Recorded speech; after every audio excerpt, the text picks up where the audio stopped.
बिस्मिल्लाहिर्रहमानिर्रहीम। अस्सलाम वालेकुम। उम्मीद है कि हमारे बहन भाई सब ठीक होंगे। जी मैं आई हूँ एक ज़ईफ़ दादी दादे के पास, जो कि दादा है बीमार है, दादी भी बीमार रहती है। गरीब होने की वजह से इतनी गुर्बत है बेचारे इन पर, और इनका इलाज नहीं कर सकते। खाना भी अपने हाथों से खिलाते हैं, मजीद पूछते हैं उसके रिश्तेदारों से, और आप लोगों से शेयर करते हैं कि इनको क्या परेशानी है। अस्सलाम वालेकुम। वालेकुम सलाम। मेरी नानी नाना बहु बीमार हैं।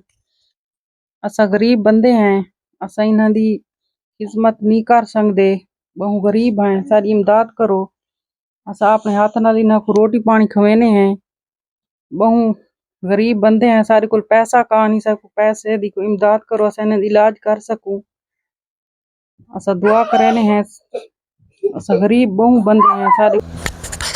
तो ठीक है बहन भाई, आपने सुन लिया है कि इनको कुछ पैसों की जरूरत है। अगर हमारे बहन कोई भी इन लोगों गरीब लोगों की मदद करना चाहता है